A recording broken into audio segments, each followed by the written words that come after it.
And we're live. Welcome back to Corona Geek here, where we talk all about mobile app development using Corona SDK and also desktop development using Corona SDK. I'm your host, Charles McKeever, and joining me in the studio today is Ed Marina from roaminggamer.com. Yes, hello. Joining me in the studio. It's The only problem I have with that kind of terminology is that if I have donuts, you don't have donuts, right? Yeah, what's up with that? Yeah, so virtually you're in the studio, but no donuts for you. I'll tell you what, I'll let you send me an Apple TV instead. No donuts for me or an either. iPad Pro. Hey, no problem. No problem. We talked about the iPad Pro last week on Corona Geek After Dark number 17. We talked about the Apple Pencil. We talked about iPad Pro. What did we else we talk about? We always have like just a laundry list of things. It's so hard to I don't know, we describe talked about something at the very end, and the thing is that by the time I get to the show again, my brain has evaporated. Everything from the prior week. Yeah. No. Well, if you haven't seen them, go to youtube.com, not ComCom, just youtube.com/Corona Geek, and all the videos are there. So even the After Darks, which we haven't fully rolled into the podcast yet, but I'm thinking we definitely should, because they're 2-hour discussions, and perfect fodder for being on the treadmill or driving in your car or whatever, duck hunting, anything. Hunting. Okay, I heard two things in there where I don't want people to be listening to the show while they're doing it. Not driving their car and not hunting, for God's sake. And please not hunting while driving your car. Yeah. For those of you who live in Texas. Yeah, exactly. Oh. Hey, if it jumps in front of the vehicle, it's fair game. No. So, hey, we got some announcements today that we need to cover before we get into today's continuation of our desktop development series. Just a little, just administrative housekeeping stuff. Corona's being acquired by another company. What else? I think that's yeah. So if you haven't seen the announcements already, you can go over to coronalabs.com/blog. You can also Google Perk and probably find Perk, in Corona Labs. Put those keywords in. You can probably find the announcement over there. Where else? TechCrunch has written about it. So Corona Labs has been acquired, or is in the process as of this recording of being required. It's really kind of like paperwork, but it's being acquired by Perk, which is an Austin-based company who actually uses Corona and loves Corona, loves it enough to actually buy it from Fuse, and they want to build it out as the premier 2D cross-platform mobile development tool that it is, and desktop development tool that it is, and Apple TV / Android TV platform that it is, cross-platform that it is. Yeah. So yeah, what do you think about that, Ed? I'm going to stop talking for a sec. Oh yeah, sure. Just drop the bomb on me. Boom. And here's Ed. It's good and bad. It's good. I say both. That's my initial reaction. Yeah. Let me do the negative reaction first, because that's where everybody goes first. I think people tend to be negative first. So the negative part for me is I've been around for a while now, doing game development stuff here and there. And I've seen kind of like how the ebb and flow of the game development acquisition market goes. So one of my experiences was with another company, which was, I didn't work for them, but I worked with them peripherally. Not Corona. Whoops. Sorry, make you guys the other company. No, Garage Games. So some people may be familiar with them.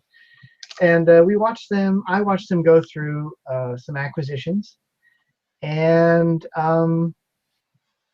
for them, that didn't work out in the end. It sort of they got acquired a few times, and then they were gone. So that's the kind of thing that when people start to do the negative talk, they say, oh, well, they got acquired again. Oh, no, that's not a good sign. All you guys are going to get out of here. But we don't know anything right now. And then there's always the positive side, which is what you were elaborating on just a moment ago, which is if you have a company that acquires you got company A, company B, and company B acquires company A because they love them, they love what they do, then that's generally a good thing, because they're going to be pouring their energy into getting what they want out of that company. And if they're a consumer of what that company produces, then I would say that's a positive thing. So they consume what the company produces, they love what the company does, then that sounds good to me as far as keeping the company alive and moving things forward. So that's what I'm taking out of this right now. Is Yeah, that the company is going to be around for a while because you don't buy something and then shut it. And typically, typically you don't buy it and then say goodbye. So that's good right there for sure. Because I think some of us were a little bit worried about Corona, and it's good to see that it's going to be alive for a while. And yeah, I'm Mr. Honesty over here today, aren't I? I'm just letting my feelings out. that's okay. I think that's good that we have an open discussion about this, because at the end of the day, people are investing their time and energy into it, and they need to know where it's headed, right? I mean, that's what all of us are focused on. And you say that these are the negative comments, but I think these are really just the honest comments, right? They're yeah, the thoughts that go through my brain and other people's brains.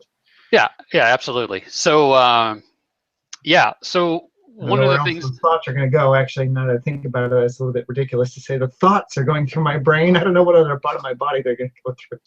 Yeah, some people say I was thinking, in my mind, and I'm like, well, what other part of your body do you think with? Okay. Elbow yesterday, or yeah.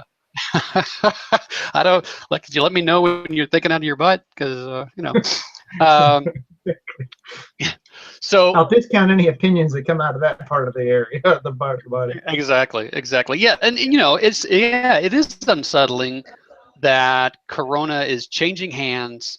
Within pretty much a year. I mean, Fuse acquired Corona Labs last November. And so this is November 30th. So, within a year, they're kind of changing hands to somebody else. The one thing that I can help shed some perspective on is that Perk is actually using Corona to develop apps, and they get it. They love the platform, and they're all in, right? If you could think of this as sort of a poker game, they've slid their chips across the table, and they're all in. I mean, their business is, is building apps, monetizing apps. They want Corona as that platform that everybody uses to develop apps, and so they're invested in the process, or in the product, not just invested in the money aspect of things, if that makes any sense. And I think that's a great thing, because then they're going to be eating their own dog food, right? Which is a term that implies that they use the tool, therefore they will be more in tune with the pain points, and they'll be more vested to try to fix those pain points. So I think it's a good thing for the community. Yeah. Oh. Let me reiterate what you said, because I think I'd like to say it my part again a little bit better, because you elaborate, which is it's a little disquieting that it should be acquired again. That's just a fact. That's a negative sign. But the positive sign is that we're going from ownership where they're using it for advertising to ownership where they're using it to produce content based on the actual engine itself. Call it an engine, the SDK, that's a definite improvement in my mind. So as you said, eating their own dog food. That's definitely better. If the company has an investment in not only making peripheral money from Corona, but also using it to produce their own content, that's way, way better. The other thing that they have going on for them is Perk has, I don't know, roughly 150 people in the company. They've got a sizable team here in Austin, 30 to 40 people there. They've got people in Waterloo, up in Canada, sort of the administrative, financial aspect of things. And then they've got a team in Bangalore. And so one of the things that Corona Labs, itself, before Fuse, before anything else, has always sort of struggled with is just the number of resources, right? The things that get accomplished with the core team is phenomenal when you consider there's only, at any given time, 10 to 12 people, engineers working on the product. So one of the things that Perk offers is, they come with resources sort of already built in. So this is fantastic, I think. All right, just pasting the Hangout link to our some of the folks here. Oh, awesome! Yeah, sometimes the Hangout link just doesn't work, and I don't know, it's just crazy. So anyway, yeah, so that's going on right now. What we're going to try to do is we're going to get Raj, who is the founder of Perk. We're going to get him on the show, and we're going to talk about his insights, his plans. I met with him a couple of weeks ago in the Austin office. We sat down and talked for several hours, and all I can say is he said all the right things in all the right order. You know, all the questions that I had, he pretty much addressed right off the block without even having to ask half of them. So in terms of sort of being in sync with where Corona needs to go and what needs to happen and the pain points that have always been there, he gets it. And so we're going to get him on the show, and we're going to talk about those things and let you hear from him. So one of the things we don't want to do today is sort of speak for anybody else. You know. Yeah, this is actually kind of a little premature. I feel like it's a little premature to talk about it too much. Yeah, it's fresh. I mean, the announcement was went out at 8 o'clock this morning Central Time. Yeah, so it's it's 2 o'clock here, so it's only so many hours old, right? So so we want to get him on the show, and we want to hear from him. And so definitely go read the blog post over at coronalabs.com/blog. And we'll also in the show notes we'll link to everything, of course, so you can read it all for yourself. And there's some great forum posts. Roger's already posted in the forums kind of a summary of things that Perk wants to do with Corona. He's introduced himself. And if you have any questions at all, just post them in the forum, because that's where we're going to try to reply to people's questions and make sure that everybody gets the answers that they need and all that kind of stuff like that. And yes, we have been here before with Fuse, and Fuse did well to help Corona, on its journey. Right, so like I think actually Walter actually used passing the baton. Perk is picking up the baton and moving Corona to the next level. So don't think of it so much as a destination, because really this whole thing is not a destination. It's a journey, right? We all know that Apple, Android, or Google, all these different platforms, stuff changes every day. There's new technologies developed. There's new changes happening. So there's never going to be a point where it's just finished, where it's all completely done.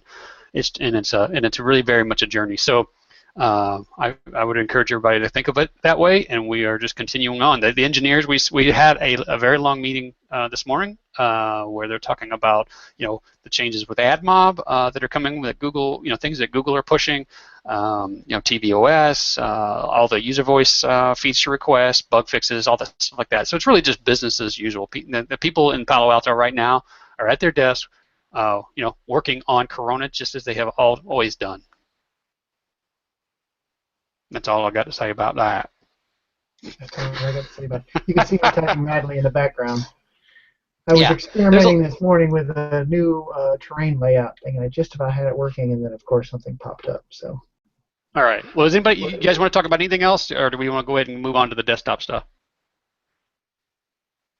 I think we can move on. I don't have anything. I was going to make an announcement this week. Actually, I'll make a partial announcement. Yeah. Go ahead. So I was going to unveil some games that I'm working on, but I'm going to hold off a little bit. And the reason is because they're not done. And the reason they're not done is because I switched my modus of the way I was approaching them. Long story short, I can just get to it, is Sergey made a great suggestion several episodes back when we started this series, where we were talking about how we were going to lay out the desktop game and build the levels and stuff. And he suggested that I use Tile, and he forwarded me some code that he'd written. And I looked at it briefly, but as is par for the course for me, I don't generally have a lot of time to learn new things and do all the other stuff I'm supposed to be doing. But I finally got around to it this weekend, and I was very happily surprised.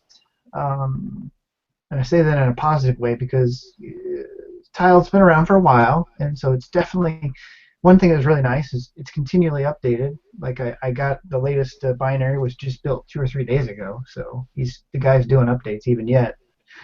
But I was able to quickly learn how to use it, sort of get back up to speed on it, and use it to lay out some test levels using the same kind of structure that we use here. We've been using for these games, where we have, for example, in our last game, we used makers or builders, which were little pieces of code that would make an object and then place it in a certain position based on what we'd specified in our editor.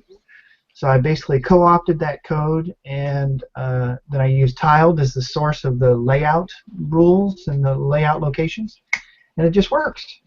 So I was really happy with that, because one of the things that was a little bit confusing, or not confusing, but worrisome for me is when you're dealing with a editor, one of the things you need is the ability to specify arbitrary data about things that you're laying out. So for example, you want to lay out a turret, or you want to lay out an enemy, and you want to give it, Sergey's here, and you want to give it some additional details so your code can do the right thing and build the right turret or build the right enemy. If your editor doesn't let you do that, then your only choice is to go write your own editor or to get tricky. So what we're talking about here, Sergey, is I'm just giving some kudos to you for your suggestion on tiled. I finally picked up tiled again this last weekend, and got it started using it to lay out some level content and whatnot. I'm still working through some details, but it's quite functional and easy to use. So I think what we'll do is when we go on to our next game, we'll definitely use tiled to do the layout, and we'll show what I've learned and some of the stuff I got from Sergey as far as like how he uses it, and or what I was able to pull out of how he uses it. And I think we'll encourage people to use it from here on, because it's free. You can give a little bit of money in a Patreon if you want to, and it's a very powerful tool. So I'm looking forward to that, because I think tiling is definitely one of those things that people, like we've always said before, when you see it, you're like, ooh, how did they do that? Oh, we lost Sergey. He dropped. I guess he just wanted to get his kudos, and then he's out of here. Oh, we clicked the wrong button. There he is. He's back. He's back. All right. Hey, I want to throw in one last thing. You did a great job of transitioning to today's topic, but I just want to encourage everybody to definitely check out the show notes for today's show. They're going to put a link to all of the perk announcement resources, and one of the things that you should take into consideration is that Perk is a public company, which means that they are traded on the Canadian stock market, and they have to reveal things to their investors. So it's not like a black box where you sort of say, well, I don't really know what's going on with that company. They've got, they posted all their last quarter earnings, and it was super positive. Is the untechnical analysis of that. I like that. So go check it out. Check the show notes. Follow the links. All right, I'm getting ready to share my desktop as I come along here. So now, something interesting while I get mine together. While you're doing that, I'll remind everybody that they can download the source code for this. It's been available all along, and so you can download everything. I would encourage you, if you're kind of joining in the middle of the conversation, to go back to the previous Hangouts, which there is a playlist now for this series, and you can kind of pick up at the early stages of the conversation and see the code being built up over time. So if you kind of jump right in the middle and if something's confusing, then go back and look for that specific video where we maybe talked about mouse controls, or where we talked about moving players, or creating cameras, or any of those pieces that might be tripping you up a little bit. All right, I'm ready to talk and hopefully make sense. Those two things go together. That is a T-shirt that I should wear. Ready to talk and hopefully make sense. All right, so last week I was trying to demonstrate the concept of shooting, and I was trying to break down the steps, and I got too fancy for my pants, and it didn't work on the show. And then an hour later, after the show, not trying to do 10 things at once and watch Charles do a little dance in the background there. I saw that, Charles. That's my fancy pants dance. Yeah, your fancy pants dance. Isn't that a game? But anyways, I got it working. And in a nutshell, what you're going to see if you have downloaded it in the last week or if you look at it today is you'll run the game and you'll see the physics bodies first of all. I turn that on, so now whenever anything's got a physics body, you'll see it. And I'm just using all circular physics bodies. Hopefully you can see this. Yeah, I think so. And let me reload it. And then when I fire, you're going to see, first you'll see a little yellow line. It's already gone now. And then a moment later, there'll be a red line. And the purpose of this was to demonstrate the yellow line is the vector that represents this angle right here, 103 degrees. That's our facing, our aiming vector. So we're going to be aiming at 103 degrees, where for me, 0 is straight up and down, not to the right. And then it goes around clockwise. So 90 degrees, 180 degrees, 270 degrees, back to 360, and so on. And then a moment later, what occurs, this is debug code, is it removes that line, the yellow one, and creates a new one, which represents the velocity vector of the arrow, which you can see under the reticle here. Let me do a little better job here of capturing that. And there it is. So we got our arrow flying. It's got its little body. Like I said, the body is between the graphics. It's centered on the graphics. I said this last week. And this red line represents both the direction that the arrow is moving and the magnitude of the velocity. So I set the velocity. Part of the reason this was malfunctioning last week, because it wasn't malfunctioning. I was using a very high velocity vector, and I couldn't figure out why the red was always off the screen. That is, this was very long, and the reason it was so long is because my velocity magnitude was like 500, and the measurement of this screen is 960 by 640. So the only time I'd ever be able to see it is if I was pointing up at the corner. So even now, if I run this and I shoot like upward, okay, yeah, I made it short enough so you can always see it. This is only 300 pixels long now, I believe, or maybe 200. So but the point of this is that if you wanted to walk through the code that we looked at last week, you can do so. Let me just let me locate it real quickly here. Player maker, arrow collision, and the keyword you are looking for is do debug. It's going to be in the player maker.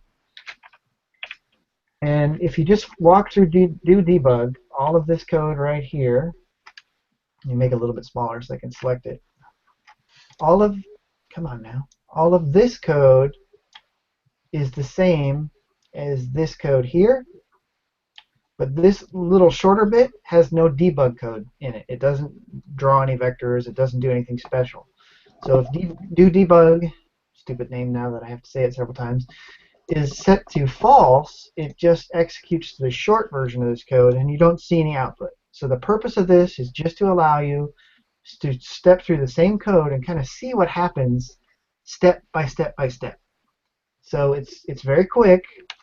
I kind of had to toss that up a little bit because I didn't want to affect how the arrows were flying. So what occurs basically is it gets into the code, it draws the first line, and then it waits. And it doesn't. The way it does this is it defers the rest of the code that it was going to execute for like 50 milliseconds.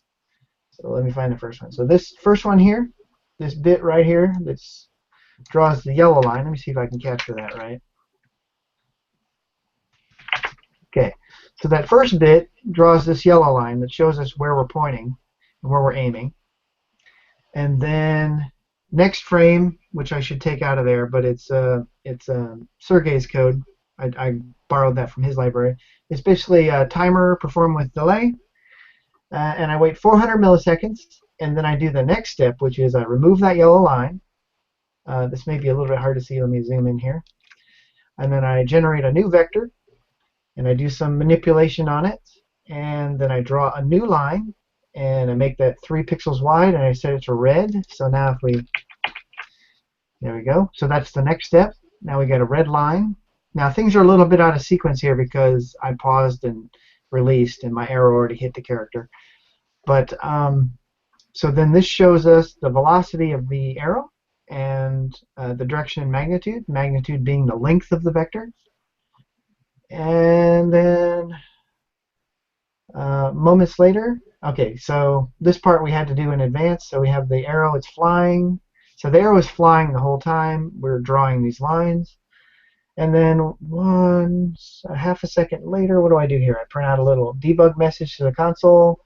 And 1 second later, I destroy the line. So So, basically, so basically, if you were doing this without explanations involved, you wouldn't need all that, right? You wouldn't need all that debug stuff unless, of yeah, course, I wouldn't you need any of that stuff. all Basically, right. what I want to be able to people to be able to do is walk through this code and sort of visualize the concept of what a vector is and what it represents in a sense where they can actually see something instead of just trying to trying to go from, okay, I got a vector and somehow that becomes the velocity. What does that mean? Yeah. So, as I'm sure that Stephen will agree with, it's very hard sometimes to demonstrate to people these principles if they're not familiar with the fundamentals. So, having said that, now that we're shooting arrows, let's deal with collisions and killing the characters. But before we do that, what I've done is I've made a small change this week just because I think it's more pleasing. In fact, let me turn off the debug code here just for giggles so we can see this a little better. And give me 2 shakes here.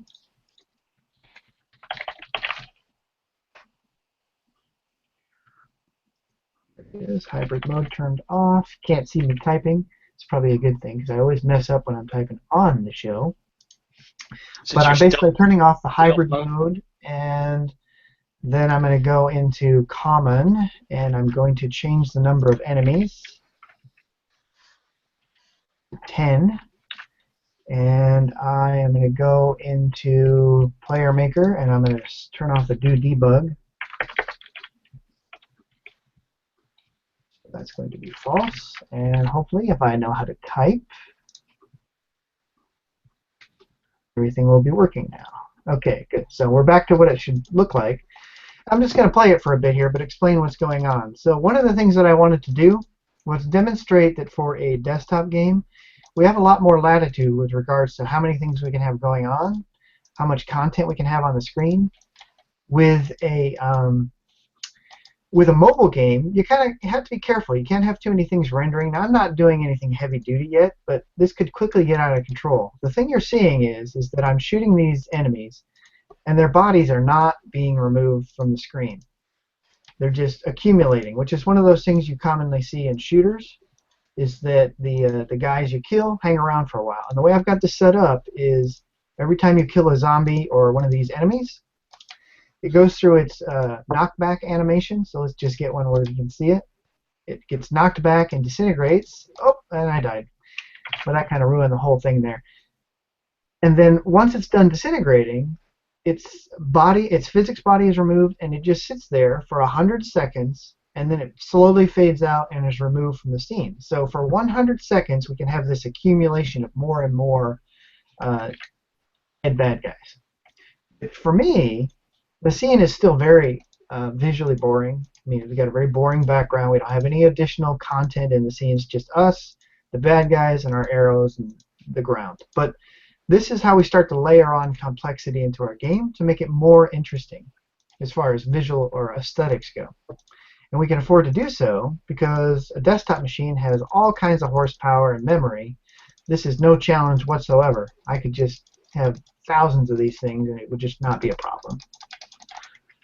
So today, if I can pause before I die, what we want to talk about is what happens when the arrow hits the character, the enemy, and just that whole bit that we saw right there. So let me go ahead and dial in to the code that does that.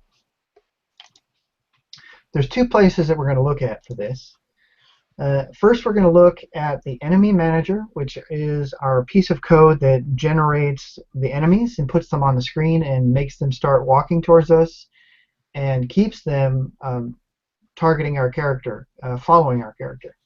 And the important bit about this is that, let me find it here.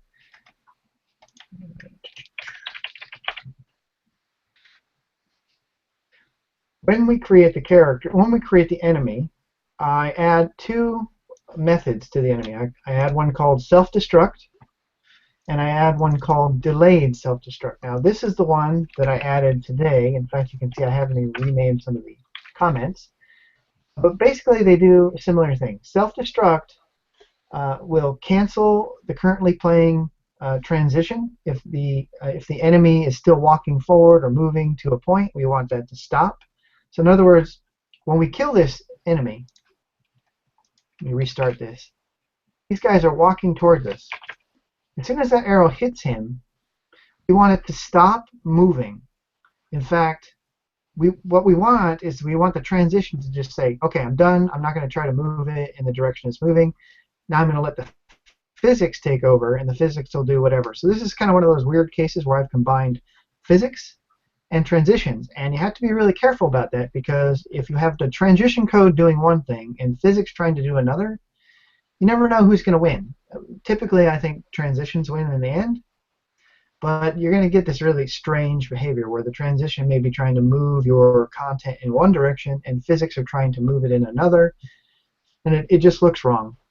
So, but because I wanted to use transitions for simple movement, and yet I still wanted to have physics in the game and use it for things like knockback, as soon as the collision occurs, I need to cancel the transition that's moving this graphic to from right to left, and let the physics calculations take over. So when the collision occurs, I call either self-destruct or delayed self-destruct, and the first thing I do is I call transition cancel on the graphic, on the display object, and that kills any transitions that are on it, and they no longer affect the movement or the shading or anything else those transitions were handling. One question, Ed. Yeah. Are physics only used for collisions, or you actually making something with physics bodies like applying velocities and other stuff? Yeah, so to answer your question, I am using physics for collisions and knockback. Now the knockback may be a little subtle, and I can dial it up a little bit so you can see it more clearly. We had a discussion on this a few weeks back, but a happy accident occurred when I was coding this up. I had all this code in place, and I simply canceled the transition, but because I had set the body, I had been using physics too, what I got was this knockback, but it was extreme. Like I hit the zombie and the zombie got knocked off the screen. I'm like, oh, that's not right, but it's kind of cool. Because what you really expect is a little bit of, you want that character to get knocked back. So this is, right now it's really subtle. Okay, nice. Very slight amount of you, for anyone who is watching, if you want to use physics for collision only and not to have this weird behavior when physics fights collisions, and you can just set your physics body as sensors. Right, as a sensor. Mm-hmm. If you set it to be a sensor only, then what you're going to get is the collision detection, but not the response. So I think we said this on prior shows, but physics are, let me say it correctly. Physics collisions have two parts. They have the detection and they have the response. The response is all the physical bouncing and movement and all that stuff that you would assume to go with physical bodies. Whereas the detection is the part that we use in our code to see if a collision occurred and do something specific about it in our code. So it's kind of funny because people, I see this a lot when people start developing in any game engine,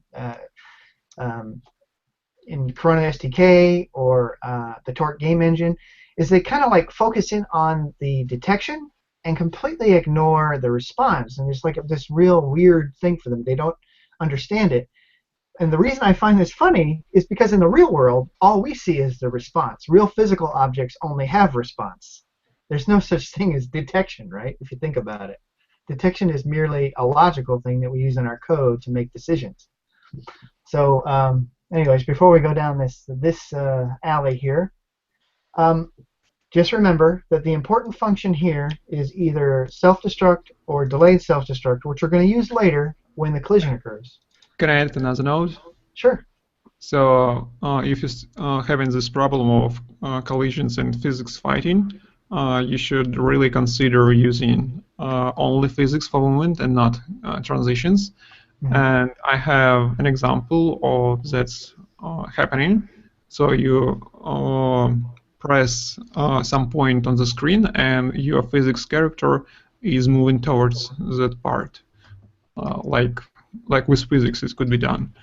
And Ed, maybe you can open a link that I will be posting to the chat. So if you could scroll down, there's enter frame listener. Here it is. So this if statement with the movement is calculating to which direction the character is moving and applying linear velocity towards the direction with regard to speed, and speed has also acceleration to it. So this is interesting. This is an example of doing it. Sorry. So yeah, that's it.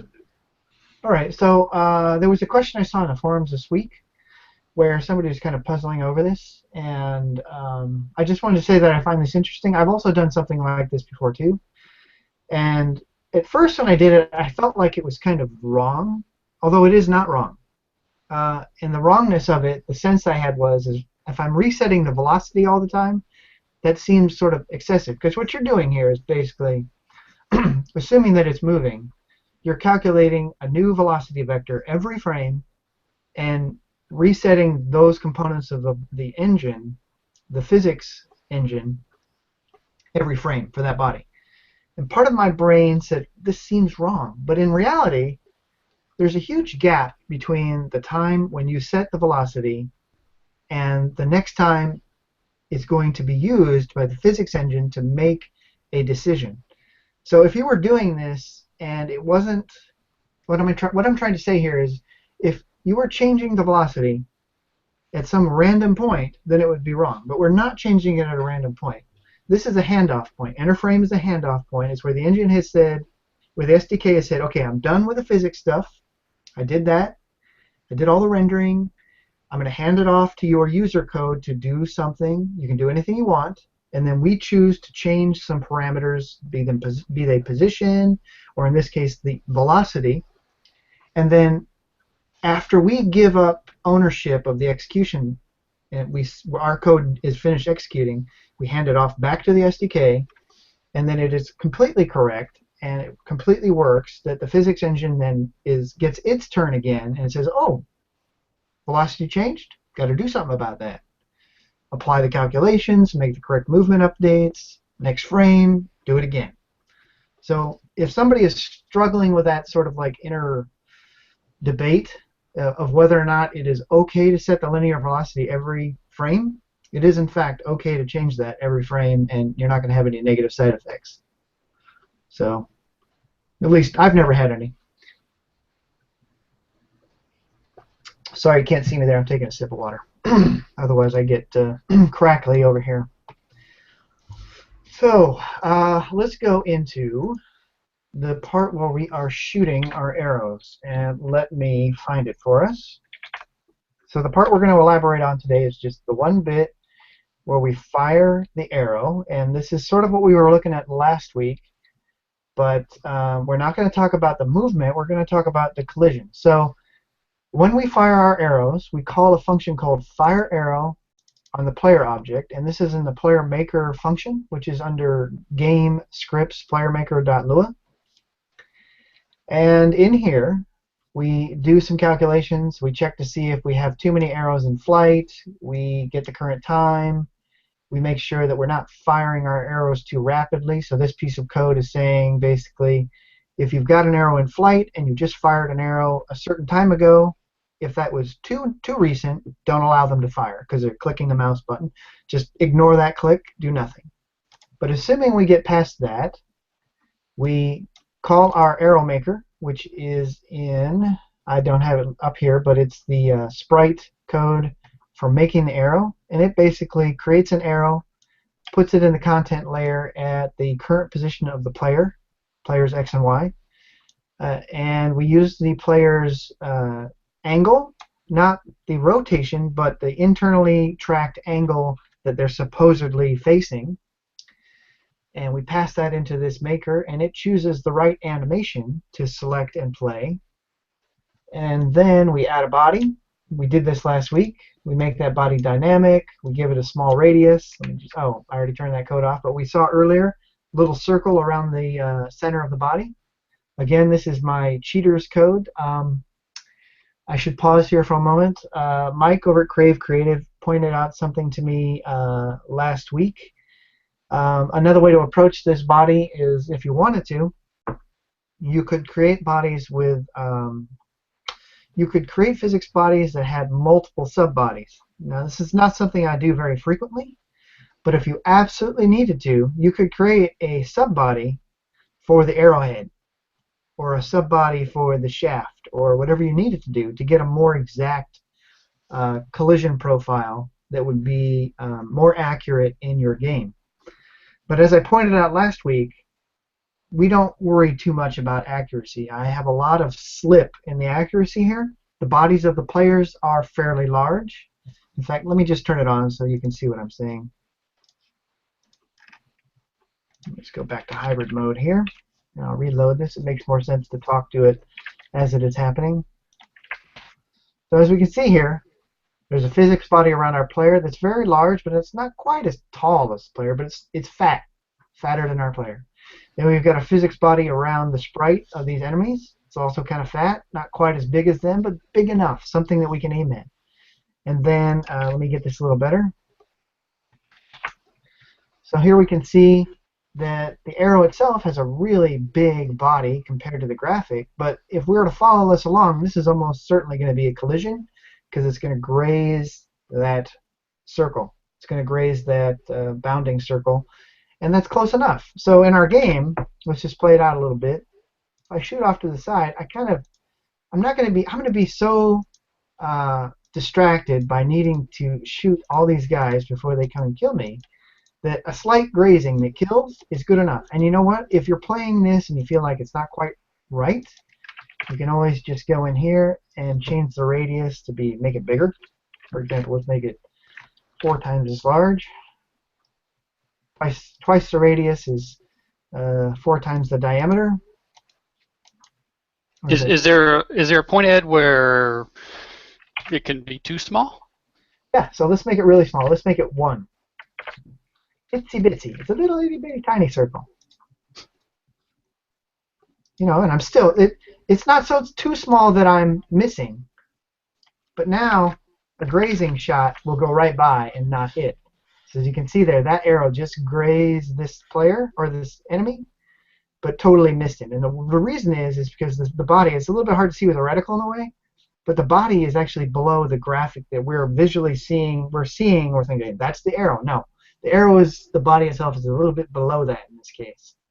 So it grazed it, no impact, missed.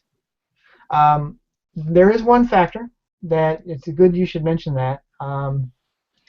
This is a common problem with fast-moving bodies. A very fast-moving body in Corona, and this is really not a Corona thing, this is a Box 2D issue, is a very fast-moving body will do what's called tunneling. Even if it's supposed to hit another body, it may pass through the body with no detected collision and no response.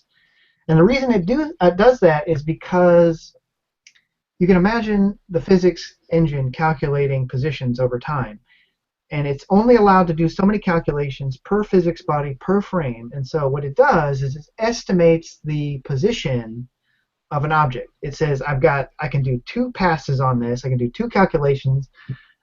In this period of time, it's at x100, y100, and then it's moving at some super high rate, and then suddenly it's at x10,000, y10,000, and there was a body at x101, y101. Well, darn it, because it wasn't at either of those points in our 2 attempts to calculate it, it's considered not to have hit the object.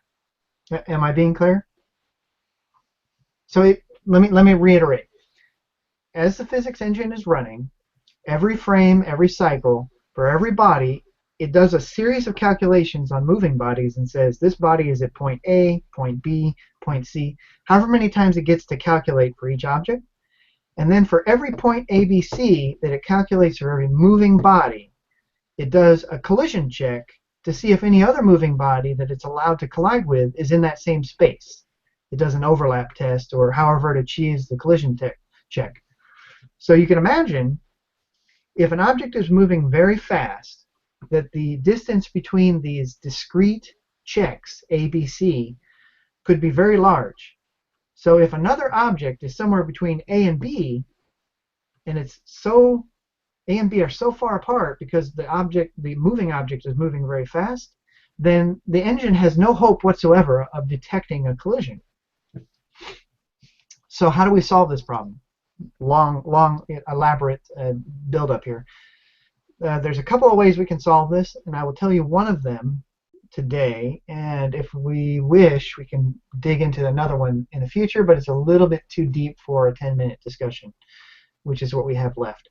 Basically what we do is we set a parameter on our physics body, calling this isBullet. It's a sort of like a shorthand notation to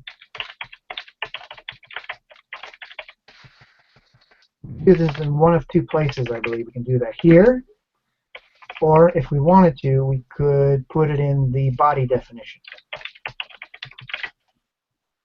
Type. See, this is what happens when I try to type on the show. Can't type. Let me show you what I'm doing here. What we're trying to do is we're trying to tell the physics engine you need to pay more attention to this particular body because it's not only moving, but it's moving fast, and we don't want it to tunnel. We don't want it to pass through an object it's supposed to be colliding with and not have a collision. So you can't entirely fix this problem. A super fast body is always going to tunnel. But you can improve your odds of getting a collision by doing one of two things. And the first thing we can do is we can set the isBullet field either in the body definition or later after we've applied the body we can set it as a field called isBullet. Set it to true, and what that does is it automatically cranks up the number of iterations that element gets. So for example, we've got 1, 2, 3, 4, 5, 6 physics bodies on the screen right now. And let's just pretend that at the moment that I paused this one here was marked, the arrow was marked as isBullet. So by default, I believe every physics body gets 2 or 3 iterations, and this could be wrong, but let's just assume that every physics body gets 3 iterations per frame. So for this body, it's moving. The engine says, okay, I started off in position A, I'm going to iterate. Okay, I got a position B, I got a position C, and those are the 3 places where this body will be in this period of time. Do I have a collision? No, move on. ABC, do I have a collision? No, move on, etc., etc. But because we've marked this one as a bullet, what the physics engine will do, and I don't know how many more iterations it gets, but it will get more iterations. So instead of ABC, it may be ABCDEF. Maybe it does 6 iterations, like double the iterations. If somebody in the audience knows this answer, they should let me know. But this is sort of like an internal thing where I'd have to see the code and implementation to know for sure what it is. But long story short, what we're doing is every isBullet object is getting more attention from the physics engine, doing more iterations per frame, and which gives us a better chance of having one of those sub-path points actually collide with the body and get us our response and our collision detection. So, makes sense. Go ahead. Oh, I just said it makes sense. All right. Good. I'm glad that made sense, because the next step, which we're not going to do, as I said, it's too elaborate for a 10-minute discussion, is the physics engine also gives us a whole bunch of other tweakable parameters, which is we can increase for all bodies how often they get calculated on, how many calculations or passes they get per frame. And we can do that for velocity calculations and some other things. There's a number of tweaks that we can make that make the physics engine more accurate. The drawback of this is the more calculations you do, the more calculations you do. So if you had 100 bodies that were doing 3 calculations per frame, that was 300. But if you amp it up for everybody to be 10 calculations, that's 1,000 calculations per frame. So not so much of a problem, I should say less of a problem for desktop, but a very significant issue if you're adjusting these things on your mobile game, because you can quickly get to the point where your physics calculations are intractable. You are unable to complete them within 16 milliseconds or 33 milliseconds, which is either of your basic frame times for 60 frames per second or 30 frames per second, respectively. So we won't go into that today. That's a very deep topic and a dark hole that nobody really wants to jump into unless they absolutely need to. Instead, let's move on to collision, and we can get that done in the time we have left, and then I will elaborate on next week's topic, which will be more exciting visually and get us much closer to where we want to be for this game. So, what have we done so far? We've created the arrow, we've added the body. I'm going to go ahead and leave the isBullet true. Hopefully there's no typos in my code. I'll just put it in the body definition. I don't really need this because my arrows aren't moving all that fast, so they're calculating just fine. The collisions are occurring, and I got really big fat bodies, so it's clear that these are not going to pass through. Let's put this back up to 10 so I can get grazing hits for this discussion. I keep track of the arrows in a table. This is not part of our discussion today. Last week we talked about, and today we talked about drawing out the steps so you can see what's going on. Let me just get past all this. And let's get to the collision handler. So if you wish to do something about a collision, you need to provide a collision handler. And a collision handler is basically a function, in this case, that takes a reference to the object that's doing the colliding and an event. And the event passes in all kinds of useful information. The time of the collision, perhaps the position of the collision, I'm not sure. I always get these a little confused in my head because I don't use all the parameters. We have 3 types of collision handlers. We've got pre-collision, collision, and post-collision. And they're used respectively for very discrete purposes. But 99% of the time, you're going to be using the traditional collision handler. That's the one you need. Typically, you're going to use the pre-collision handler if you want to do something, as you would imagine, in advance of the collision. In other words, just before the collision occurs, you need to do something with the body. A good example of this is just a sideline here.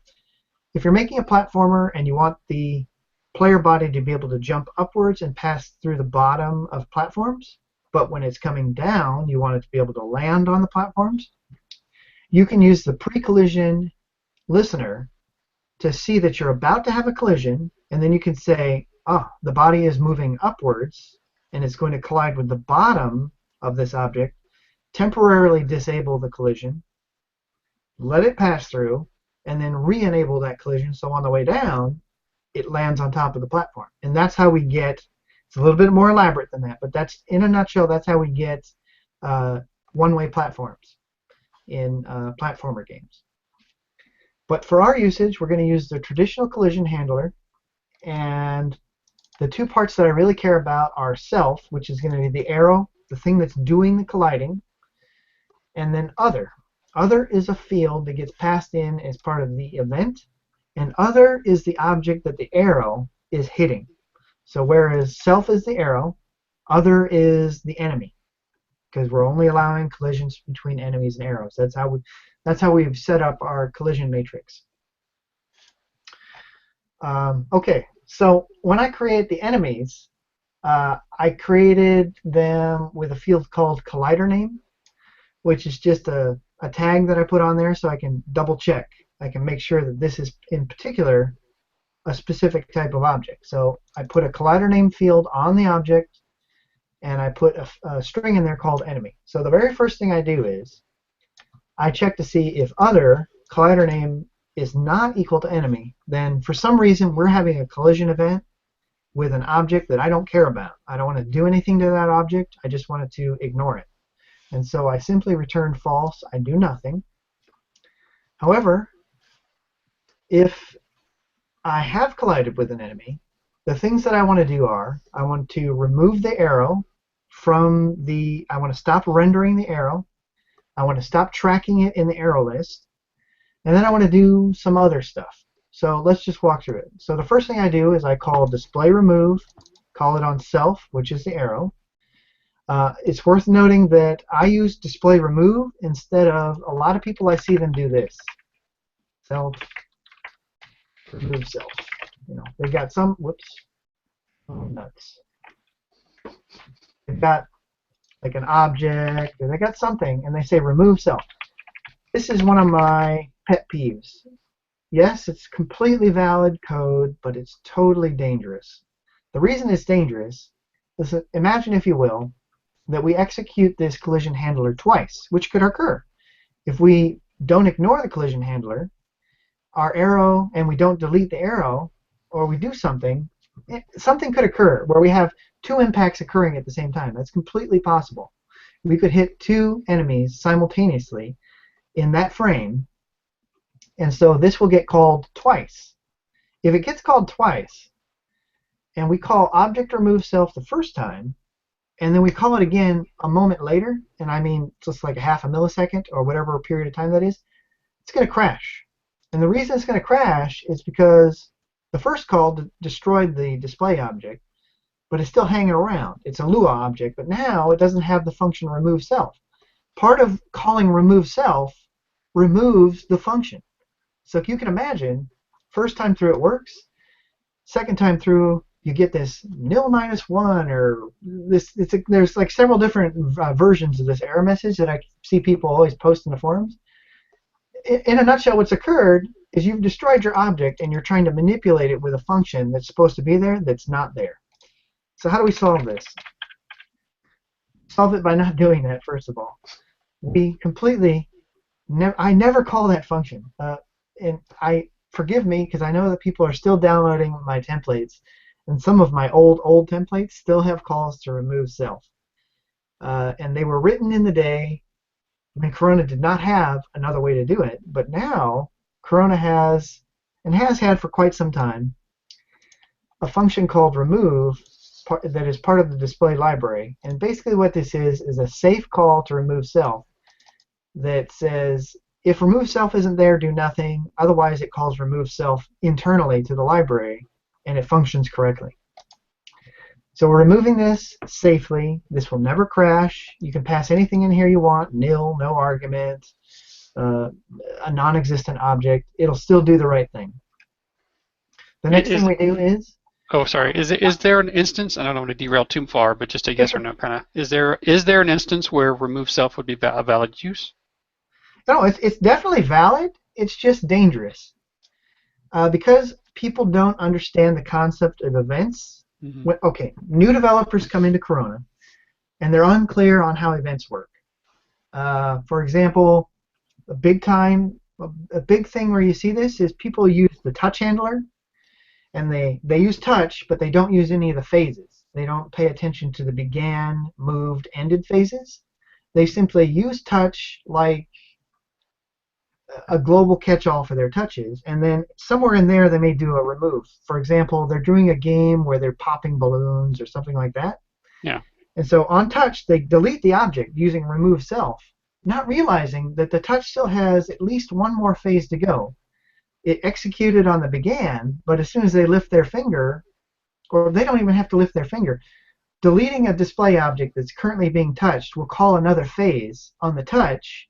And so if you don't remove the listener, it's going to call it again, but because you already called remove self, the next time you try to call it, you crash your game, or you at least get an unhandled exception.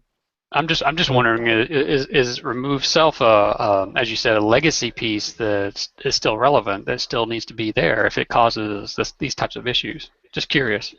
It's one of those things that you can't get rid of because it's core functionality. Right? It's the code that actually does the removal. Without digging deep, yeah, it should stay there because if you remove it, then you'll never have a way to do any object-specific removal. The remove self is object-specific. Yeah, and I think that's where I was getting at was, is this sort of an artifact, or is this sort of something that's, as you say, essentially you can't really get rid of it. You essentially can't get rid of, but it's a tripping point for new people.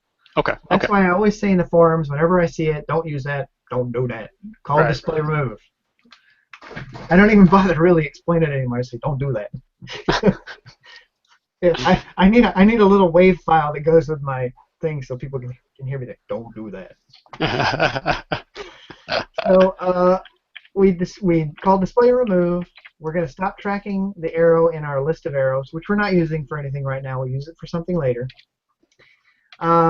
We cancel any transitions on the enemy. So this is kind of redundant because I do this in the other code that we talked about, the self-destruct code. Let's see. Then I also remove the event listener. So I've got some redundant code in here I should probably just delete. But I'm not going to, because every time I do that, I kill the code and goof ourselves up. But what I'm doing to stop saying in a nutshell, what I am doing in short is stopping the enemy from moving. I'm telling the enemy, don't listen for any more collisions after this point, so don't call your collision handler if you have one.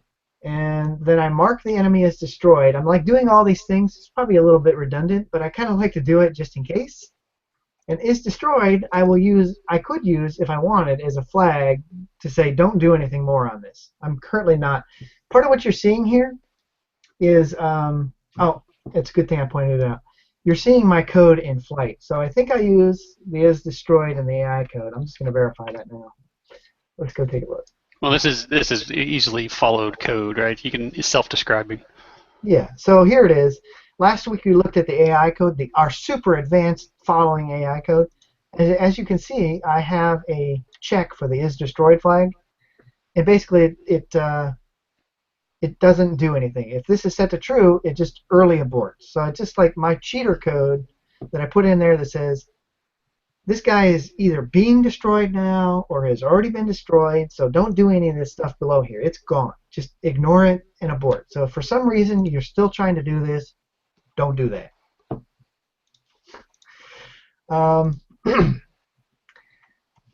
I guess I should point out, I know we're 5 minutes past, but it's worth making a note that I make light of this, me being kind of lazy, but in reality, an event-driven system is sort of, you got to be careful because events come in asynchronously sometimes. That is, you can't guarantee that every event that you care about has already executed by the time you are doing some step in your code. There may be more events coming that are touching an object that you're about to destroy, or they are manipulating that object.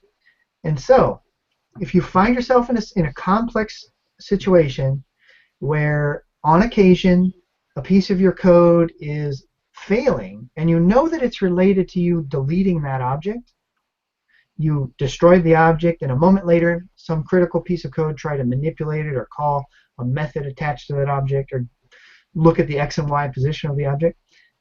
What you need to do is find the place in your code where you are destroying it. And first of all, look at it and see if there's some way you can get rid of that listener or get rid of that code that's executing. If you can do that, then do it. Remove the listener, etc., etc. But sometimes you find yourself either not sure that that's the best way to approach it or unable to do that. And so another way to do it, it's sort of cheating, is to do what I'm doing here, which is to use a flag and simply say, if this flag has been set, it's sort of like, I couldn't quite figure it out, or I was too lazy, or whatever. I'll say I'm too lazy, and we'll say you couldn't figure it out. Then go ahead and just mark a flag and don't run that code. It's perfectly fine, because at the end of the day, what you're trying to do is get your game done. You're not trying to have the most perfect code in the world. So I know that's, if Brian were here, he'd be like, no, don't teach my students this. They must do it well. So here we are. What do we do next? We are colliding with an enemy. This code is all just for handling the collision with the enemy. We don't care about anything else. So what I then do is I tell the enemy player to play its disintegrate animation, and again, I use the correct rotation of the to select the correct animation. And previously, when I created the enemy, I stored an angle, which was the angle that it was moving at. So I used that angle to play the correct rotation out of the sprite code, because, again, recall that we are not actually rotating our bodies. We're simply playing animations that look like they're rotating. Then I set a sprite listener, and this is kind of a cool thing. What I've done is I've said, start playing another animation, and I know that this animation plays and then we'll have an end phase. And so set up a listener on the sprite animation, and when the phase gets to ended, do something. In other words, play the animation once, then do something. This way you don't have to know how long that animation is. Another way people usually set this up is they play the animation, and then they use a timer, and then they do something. But the right way is to simply catch the last frame of the animation, which I'm doing here, and then call some function, whatever it is you want to do. And the function I want to execute is the delayed self-destruct, which is the code that we saw operating earlier that allowed us to pile these bodies up. And so when this code executes, it will stop the animation, do all the other stuff that's sort of redundant with our code above, and it'll let it sit there for 100 seconds, and then over the period of 1/2 second after that, it will fade out and then destroy the display object. And so we get this nice accumulation of bodies on the screen. A nice accumulation of bodies. Yes, it makes me sound like a psychopath. And I think that's pretty much it. Yeah, that's it. Now, and I know you probably mentioned this before, but I'm seeing it sort of in action here. Go back to your pause game there. Yes. See how the physics body is below the actual arrow itself? Right there, yeah. Let me pause that so you can see a little better. But that doesn't seem to, yeah, that's a good example of it where it looks like it's to the right of the arrow. So it's a little bit hard to see, but if you focus in here, you're going to see this part of the arrow that's rendered, and then you got the shadow. Don't forget that the animation for the arrow, or the sprite, is actually... We covered this last time, right? We covered this last time because the center point of the image is actually between the arrow and the shadow. Yeah, this is better. So we got a horizontal one here. Nice. So the arrow is in flight horizontally. We got the shadow below, seeming below. And then we got this one up and to the left. And the arrow is there, and there's a shadow. But in all cases, the body is going to be centered between those two graphics. Yeah, because it's still a square graphic, if you will, or a rectangular graphic. This would be like the square graphic on the screen. In fact, give me 2 seconds, and I will demonstrate this perfectly. Yeah, I just if somebody sees that, they're gonna be like, "What? Why is that?" And it I know I definitely have, and we covered this last time. You explained it, but now it's sort of visually apparent. So. You can offset the physical body over the actual image, right? Yeah, and I think we did kind of cover that last time, and I think the response was basically that it would just take more calculations to do. No, it won't. Well, a little in setup of the physics body. Right. Yeah, setting up the physics. I missed part of that because I was trying to show you the outline of the actual graphic. This is the actual outline of the graphic. Yeah, I basically set the stroke width, so now you can see it. Which definitely helps because when I did notice that when you were going left and right, not left and right, or like up and down, the physics body seemed to be in the center of the image, right? But when it goes diagonally or left and right, it looks like it's offset from the arrow itself, which is. Yeah, but the body itself is in the center of the graphic rectangle, always in the center of the rectangle. Yeah. So now if I'd made the body to be a default body, it'd be as big as this rectangle, man, you'd never miss. Right. And I think what you guys were just talking about is the difficulty, the challenge of putting the physics body on the tip of the arrow. And it's not a significant challenge, but it's something that I would have to pre-calculate because I'd have to determine the location, the offset of that body, for each of these actual images, because in reality, every variant of this has the same shape. So I can be lazy and choose the center, which is the default. My body is centered about the body of the graphic. Or I could create a custom render shape for every instance of the arrow, which there are 16. And then I would have to offset it to be where the arrow head is for that particular graphic or that sprite. It's not a big deal. In fact, with Math 2D, I could easily just calculate an angle and an offset and rough it out basically where it is. It would be pretty close. But not going to do it because people would just look at that code and they'd be like, what are you doing? Why is it so complicated? Because at this point, we're just trying to get people to understand the concepts. And like you said, or even demonstrated, the arrow, the gameplay seems to work pretty well as is. Yeah. I feel like we said earlier, if you feel like the arrows are hitting too often, make the body smaller. If they're not hitting enough, make the body bigger. Yeah, that's more of a fine-tuned conversation. So I think for now we're good. Yeah, I just saw that visual artifact, and I was kind of like, maybe we better cover that. So that's the deal. Okay. The dealio. So that's that. Oh yeah. So next week. All right. So I've been working hard, and I got it real close. I'm not going to turn it on, but I'm sticking with the Lost Garden graphics for the Lost Garden graphics for the background for the terrain, and it's just elaborate. Let me just show it to you. They've got this guide. The guy who made these graphics has got this guide where the name parts are like the group, the tile type it's allowed to go next to, etc., etc. It's like all these different details, which makes it really hard to algorithmically place these if you're not 100% familiar with what all these things are. But I've been working on it, and I got it mostly working.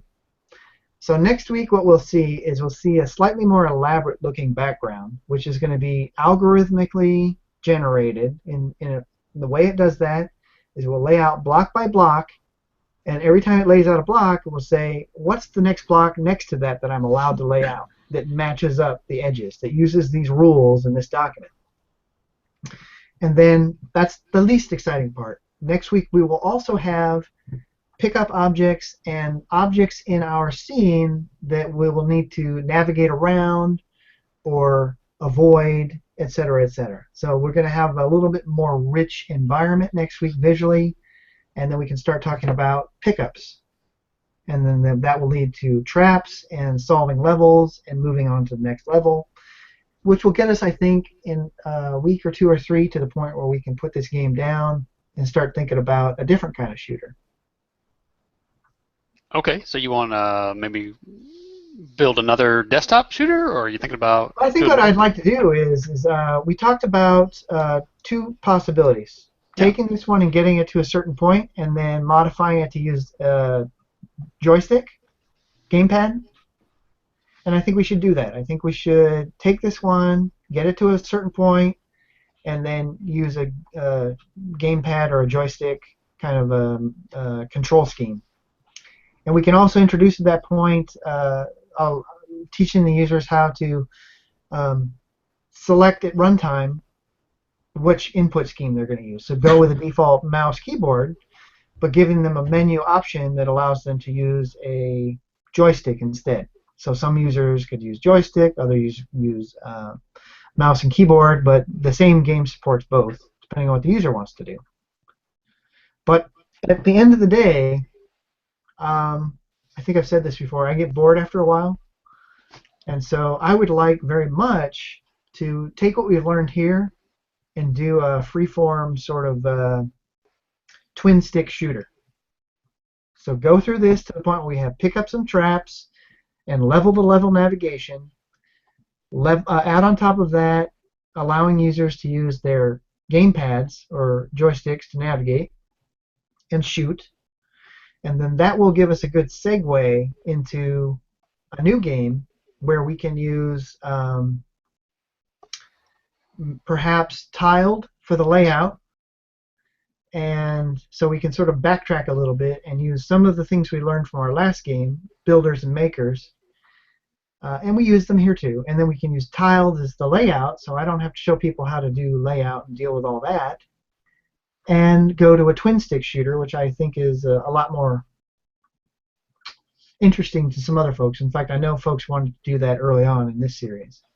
Okay, good. Yeah, yeah. Because we try to cover, most of the exciting bits, right? I mean, the documentation is there. You can kind of look up different pieces of this and that and whatever. But we've always said that if you look at a game and go, huh, how did they do that?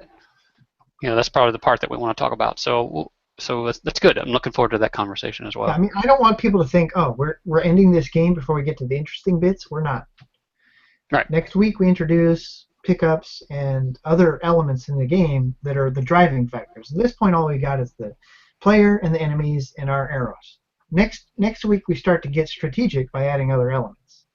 Right. Of course, this could go on for forever, right? I mean, you could. Yeah, we could go on and on and on and do balancing and all that, but I don't want to go there because balancing is like even in a game, I don't know how long that would take doing it on a week-to-week basis. Right. But it's enough to get someone up and running, and then they can take it from there and do all the fine-tuning. I like to get people just far enough to take it apart and do whatever they want with it. Okay. All right. Well, just as a reminder to everybody, go to youtube.com/coronageek. All the previous videos are there in this series, as well as all the other series that we've been doing. And we will have all the links in the show notes that we've talked about, which means you can go download the code for this, and like we've always encouraged, pick it apart and break it. If you get to a point where you don't know what you're doing anymore, you can always unzip the folder and start over. So do that and have fun with it.